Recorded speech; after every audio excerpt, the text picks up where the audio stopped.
Let's break down the truth about the economy between Joe Biden and Donald Trump, because there's a lot to talk about and a lot of people don't know what the fuck they're talking about. So let's dive into it. We're going to take a look at unemployment, job creation, wage growth, GDP growth, manufacturing, stock market performance, and inflation recovery. And we'll see what the data actually holds, not what the narratives hold.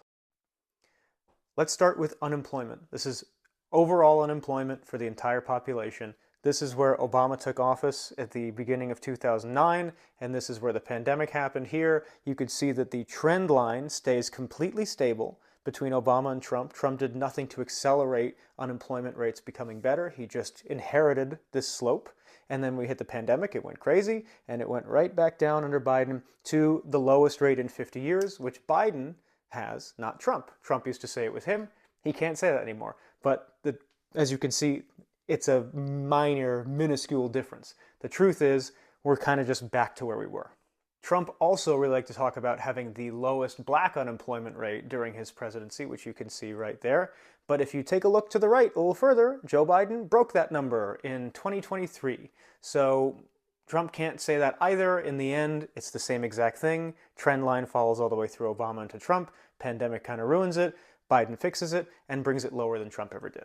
Here is a chart on job growth in the United States. This is going back to Obama all the way through now. So you can see from Obama all the way through Trump, extraordinarily stable. Trump didn't do anything to increase it or decrease it. He just inherited what Obama had stabilized after the recession.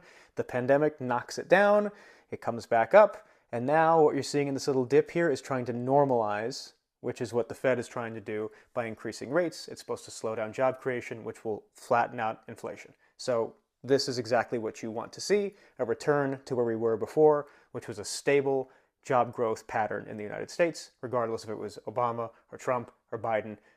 It's just how the United States economy works.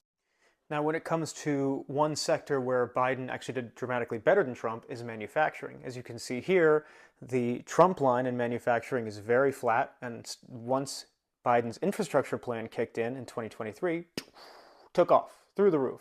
Manufacturing is way better under Joe Biden than it was under Donald Trump, despite Trump's consistent claims that he was going to improve it. He never did. Joe Biden actually did it. It's in the data.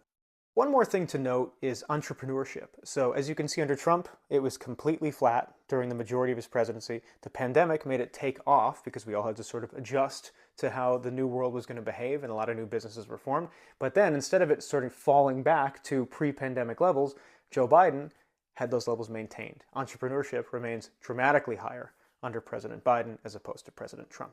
Just a note.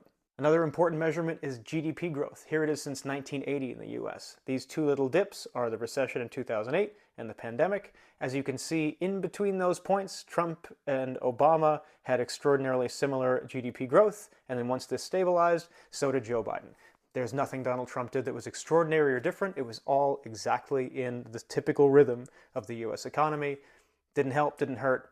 Definitely not something he can take credit for. This is wage growth in the US. Right here is where Obama took office and the end of the recession. Obama stabilizes it, keeps the pattern with Trump. It's consistently going up.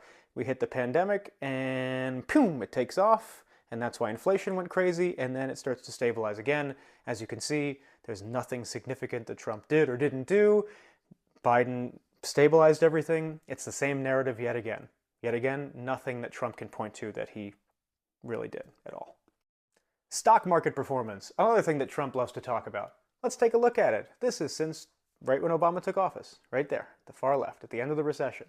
See this little line? Just consistently going up at the exact same pace until it hits the pandemic, drops a bit, and then keeps going back up at the same pace.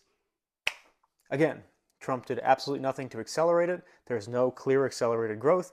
There's just two events, the 2008 recession and the pandemic that affect it. And then you see that dip in 2022, that's inflation, which we're about to get into. This is inflation in G7 countries since 1980.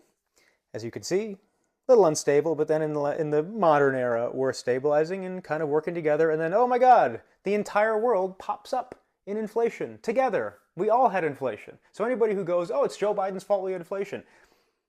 Did Joe Biden make inflation happen in Italy and the UK and Canada? No. The entire world went through an inflationary process because of the post-pandemic effect on supply chain. It's not complicated. And guess what? We all fell right back together. So this idea that Joe Biden was the reason for inflation, it's wrong. Look at the G7 countries. Look at the way we're all tied together economically. If you had seen this line where the US goes way up and all the other guys stay low, you'd have an argument. But you don't see that because it's not what happened. I wanted to illustrate two things with this video. One is that Donald Trump's economy was really no different from the Obama economy. It was on the same trajectory, and Biden has continued that trajectory. So Trump didn't have a major effect in any massive sector of the economy that no other president did. And the reason is because of number two, is that he didn't actually do anything. He didn't have any policy that was enacted that was going to change the economy drastically. All he did was sit around and deregulate a couple industries that didn't actually have any benefit. And the moves he did make, which were two primary ones. One was his major tax cut, which ended up adding $2 trillion in deficit. That's not helpful for inflation. And two, he started a trade war with China, which he lost, and lost us $300 billion. So he made two significant moves, neither of which worked, and in the end only passed along the woe to the Biden administration when they had to deal with added amounts of inflation on top of what was already existing in a worldwide inflation situation. So not a great economic background for Trump, and he loves to run on the fact that he has one. But the truth is, he doesn't.